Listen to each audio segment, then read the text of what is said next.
అందరికీ నమస్కారం. ఈరోజు సంకటహర చతుర్థి. సంకటహర చతుర్థి అంటే సంకట అంటే చుట్టుముట్టించే కష్టాలు, హర అంటే హరించేది అని అర్థం. సాక్షాత్తు దేవేంద్రుడికే కష్టాలు వచ్చినప్పుడు ఆయన్ని ఆదుకునేది ఈ గణపతి వ్రతమే. అసలు ఆ కథ ఎక్కడ మొదలైందో తెలుసుకుందాం. పూర్వం స్వర్గలోక అధిపతి అయిన దేవేంద్రుడు అపారమైన అధికారంతో ఐశ్వర్యంతో వెలిగిపోయేవాడు. ముల్లోకాలు ఆయన ఆజ్ఞ పాటించేవి. కానీ మనిషికి సంపద పెరిగే కొద్దీ తెలియకుండానే అహంకారం అనే శత్రువు లోపలికి చేరతాడు. ఇంద్రుడికి కూడా అదే జరిగింది. నేను సర్వశక్తివంతుణ్ణి, నాకు సాటి ఎవ్వరూ లేరు అనే గర్వంతో దేవతలను, ఋషులను, గురువులను గౌరవించడం మానేశాడు. పెద్దల పట్ల వినయం కోల్పోయాడు. వినయం లేని చోట వినాశనం మొదలవుతుంది. అది ఒక శుభదినం. మహాతపస్వి, ముక్కోపి అయిన దర్జాస మహర్షి స్వర్గలోకానికి విచ్చేశాడు. ఆయన చేతిలో ఒక అద్భుతమైన పారిజాత మాల ఉంది.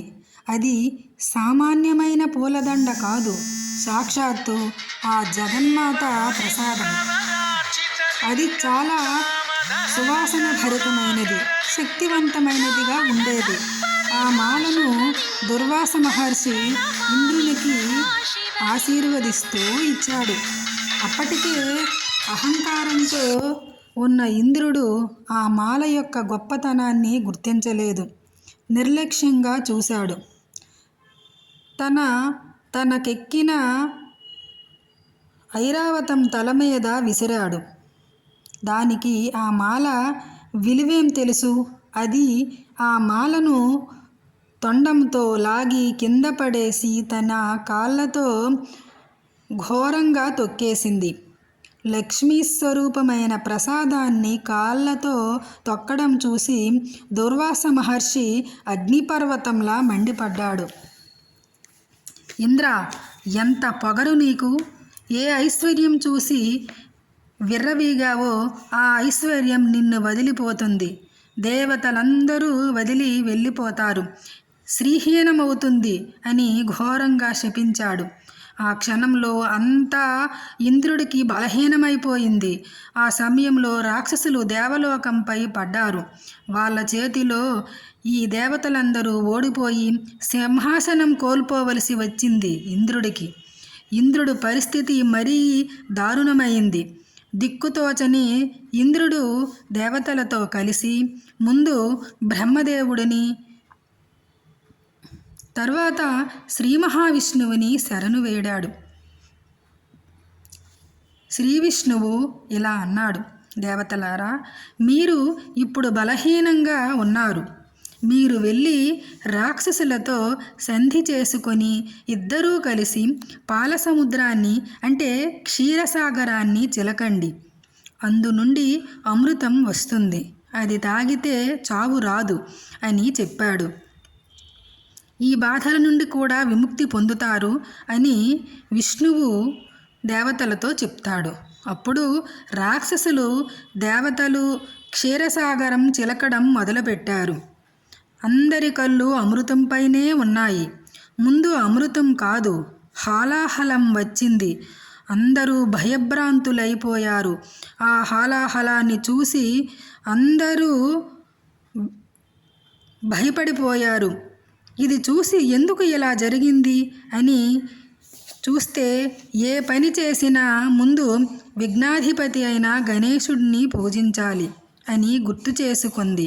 వినాయకుడిని ప్రార్థించారు అందరూ. వాళ్ళ ప్రార్థనకు వినాయకుడు కరిగి శివుడిని పిలిపించి శివుడు వచ్చి హాలాహలం తాగాడు. ఇంద్రుడు వినాయకుణ్ణి శరణు వేడాడు. వినాయకుడు కనికరించి, ఇంద్ర, నీవు విఘ్నాలను దాటడమే కాదు, నీకు పట్టిన దరిద్రం పోయి మళ్ళీ అష్టైశ్వర్యాలు కలగాలంటే ఒక ప్రత్యేకమైన వ్రతాన్ని ఆచరించాలి అని చెప్పాడు. అది సంకటహర చతుర్థి అని. వినాయకుడు ఇంకా ఇలా చెప్పాడు, ఇంద్ర, కృష్ణపక్ష చవితి ఎవరైతే నన్ను పూజిస్తారో చంద్రుడు రోజురోజుకు ఎలా తగ్గుతాడో వారి కష్టాలు కూడా అలానే తగ్గిపోతాయి. ఈ వ్రతాన్ని సూర్యోదయం నుండి ఉపవాసం ఉండాలి. నాకు గరిక, ఎర్రటి పువ్వులంటే చాలా ఇష్టం కాబట్టి గరిక, ఎర్రటి పూలతో పూజ చేయాలి. సాయంత్రం చంద్రుణ్ణి దర్శించుకొని అర్ఘ్యం సమర్పించి, అంటే కొంచెం నీళ్ళు, కొంచెం అక్షతలు, 2 పువ్వులు వదలాలి అని బోధించాడు. ఇంద్రుడు ఈ వ్రతాన్ని ఆచరించి రాక్షసులపై విజయం సాధించి తిరిగి తన సింహాసనాన్ని దక్కించుకున్నాడు. ఆ ఇంద్రుడి విజయాన్ని చూసిన తరువాత మహర్షులు, రాజులు ఈ వ్రతాన్ని భూలోకానికి తీసుకొచ్చారు. ద్వాపర యుగంలో శ్రీకృష్ణుడు పాండవులకు వివరించాడు ఈ వ్రతం యొక్క విశిష్టత అంతను. వనవాసంలో ఉన్నప్పుడు పాండవులు ఈ వ్రతాన్ని ఆచరించి విముక్తి పొందారు, రాజ్యం దక్కించుకున్నారు. ఓం రక్త వస్త్రాయ నమః. వినాయకుడికి ఎరుపు పువ్వులు, ఎరుపు వస్త్రాలు అంటే చాలా ఇష్టం. ఉండ్రాళ్ళు, లడ్డూలు చాలా ఇష్టం. ఎరుపు ఎందుకు ఇష్టమంటే దీనికి ఒక సైంటిఫిక్ రీజన్ కూడా ఉంది. ఎరుపు అంటే కుజుడికి సంకేతం. కుజుడు ఎవరంటే గ్రహాలకి సేనాధిపతి. ఆయన ధైర్యానికి కారకుడు, ఆరోగ్య కారకుడు, ఐశ్వర్య కారకుడు. అన్ని సమస్యలు కుజుదోషం వల్లే పోతాయి. సైన్స్ ప్రకారం ఎరుపు రంగుకి ఎక్కువ వేవ్ లెంత్ ఉంటుంది. అది మన కళ్ళ ద్వారా మెదడుకు చేరినప్పుడు మనలో రాజసిక్ ఎనర్జీ నిద్ర లేపుతుంది. ఈ వ్రతాన్ని ఎక్కువగా మహారాష్ట్ర వాళ్ళు బాగా చేస్తారు. వాళ్ళకి ఎక్కువ గణపతి బప్ప అని అందుకే అంటారు. ఎక్కువ పూజలు సంకటహర చతుర్థి ప్రతి నెలకి ఒకసారి వస్తుంది.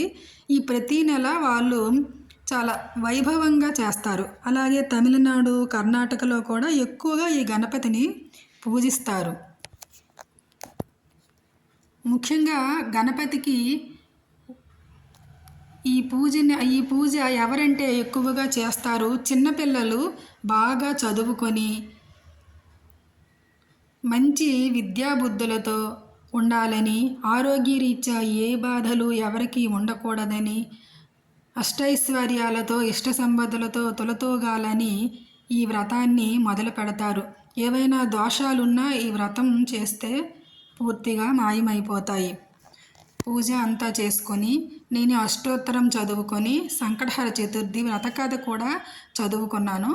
ఆ తర్వాత నా దగ్గర ఉన్న ఇవి మా పెరట్లో పూసిన పువ్వులేనండి. వీటితో ఒక మాల అయితే కట్టుకొని వినాయకుడికి పెట్టి తర్వాత పువ్వులతో నేను చక్కగా పూజ చేసుకున్నాను. ఈ పువ్వులైతే ఏమో తెలియదండి, వీటిని ఏమంటారో మీకు తెలిస్తే కామెంట్ బాక్స్లో చెప్పండి. ఆ పువ్వు పేరేంటో తెలియదు. నాకైతే దొరికాయి ఆ పువ్వులు, బాగున్నాయి కదా అని తీసుకొని దేవుడికైతే పూజించాను. అంతా వ్రతం అంతా అయిపోయిన తర్వాత హారతి అయితే ఇచ్చేసాను వినాయకుడికి. ఓ బొజ్జ గణపయ్య నీ బంటు నేనయ్యా అని అంటూ వినాయకుడికి హారతి ఇచ్చాను. చివరగా 2 అక్షతలు, కొంచెం నీరు, 2 పువ్వులు పెట్టి చివరగా నీరు వదలాలి. అర్ఘ్యం సమర్పించాను.